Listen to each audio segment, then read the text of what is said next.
Can I make my favorite Christmas cookies with these strange measuring cups and spoons that are shaped like a snail? Today's video is part product review and part baking test as I make my favorite Christmas cookies using these. The final taste test will reveal how accurate these are in a real world test. And along the way, I'm going to share with you the recipe for my favorite cookies that my grandma used to make for me when I was a kid and older. So let's jump right into it with the unboxing and then we'll start baking. These are the OTOTO Shelly measuring cups and spoon set. I paid $14.95 for this. Currently has a 4.6 star rating among about 2,400 reviews. And here they are. Let's take a look at a couple of these. So these are snail-shaped 2-in-1 measuring cups and spoons. You have a spoon on this side and a cup on this side. They say it's a space-saving design. Dishwasher safe.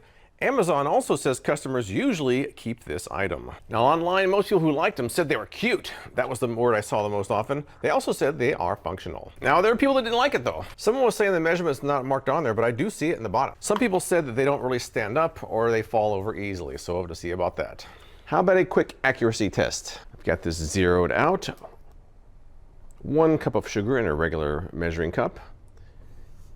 7.25 ounces. Let's zero that out again. Now let's try our contender and see what that weighs. 7.65 ounces.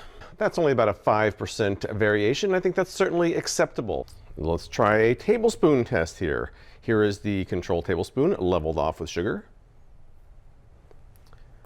We have exactly 0.5 ounces. Zeroed out, now trying the OTOTO tablespoon with sugar leveled off. 0.5 ounces once again. We are right on track. Before I get to the cookies, a couple quick notes. First up on the cups themselves. Now they are designed to nest like this. So they can lay flat, looks very nice. And there's a little notch here that goes in here so they can stack perfectly together. And that's kind of cool when you're displaying them like this. However, say you have a measuring cup you want to pour something into. You need both hands, kind of pour it in there. Works for something like this with a flat bottom. But that's how these sit. I don't know about that. That's not optimal as far as that goes, so I'm not real thrilled about that. That doesn't mean they won't work though. It's just one less thing that you have an option for. Another thing to point out is that they do have the measurement in the bottom of each side, but I can barely see it. Like I can kind of see 1 cup because it's large, but right here it's supposed to be 1 tablespoon. It's hard to see. It's really difficult.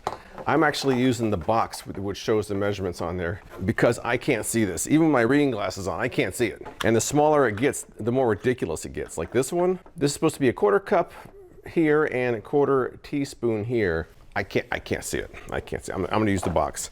Maybe I'll have it memorized over time, but for right now, I gotta use the box. Now, as far as the recipe goes, this is a treasured family recipe.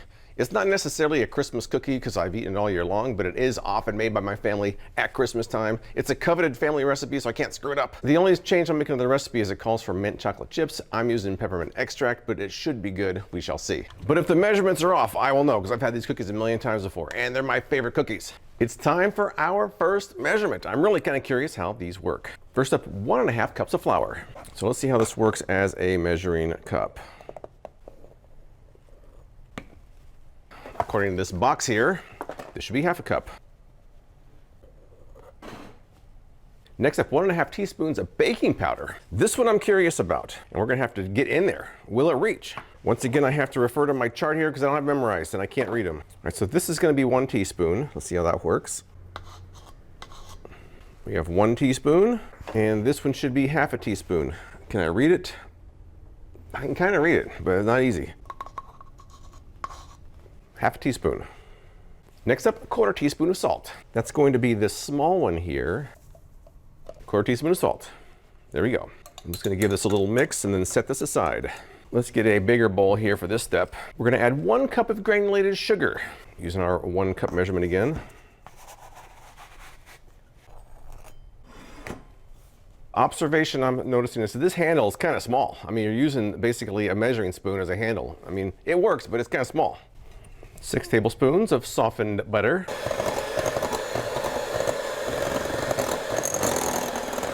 1.5 teaspoons of vanilla extract. By the way, I did the math on this. I think this was $5 for a 1-ounce bottle.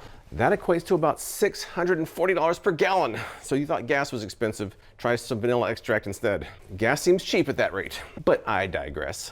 This should be 1.5 teaspoons. 1 teaspoon going in. Half teaspoon going in. Now for the most important ingredient, half a teaspoon of peppermint extract. Now mix. Now I need 1 cup of chocolate chips. These will be melted in the microwave. Adding the melted chocolate.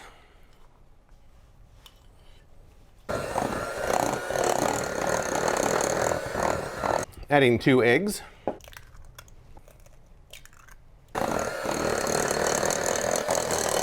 Now we slowly add in our dry mix.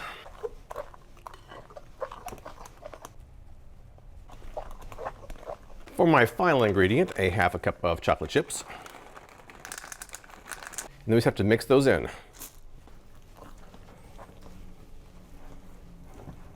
Cover and chill for 1 hour. Then we start baking. All right, my dough is nicely chilled. Now all I have to do is roll it in some powdered sugar and then bake them. I've got my assembly line going on here. Dough, powdered sugar, baking sheet. I'm kind of looking forward to seeing how these taste and if these measuring cups and spoons were actually accurate. Here we go.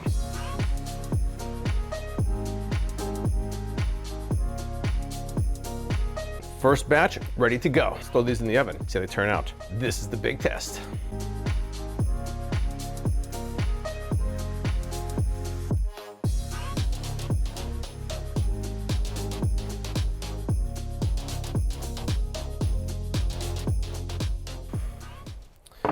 And it comes to this. The first batch has been cool. Look, that's beautiful. Look at that. I got 3 batches total. 1 is cooling now, 1 is in the oven, and these have cooled and they look perfect. They look like they're supposed to. The entire point of this video is to see how these measuring cups and spoons actually work. So if it doesn't work, you get all the blame. If it does work, you get none of the glory because you're supposed to work right. I'm happy to report that visually they look like they're supposed to, but I didn't make them look at them. I made them eat them, and that's next. I've randomly chosen one out of the stack here. Let's see how it goes. And here we go.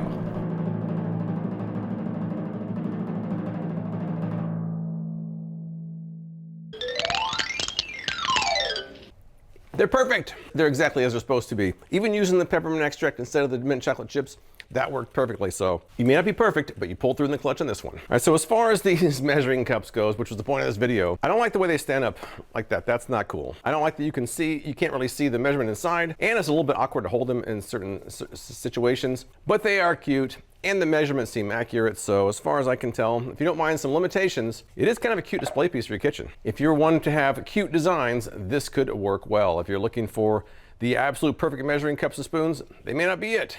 One final note, I did run these through the dishwasher and they came out perfectly, so they are dishwasher safe, as expected. But in the end, my beloved cookies came out perfectly. And these strange snail-shaped measuring cups and spoons did hold their own in a real-world test. Now, they may not be perfect, but they did work. If you end up making these cookies, or if you want me to test other things in this way, join my Discord and let me know there what you think. I appreciate you watching, and I'll see you next time.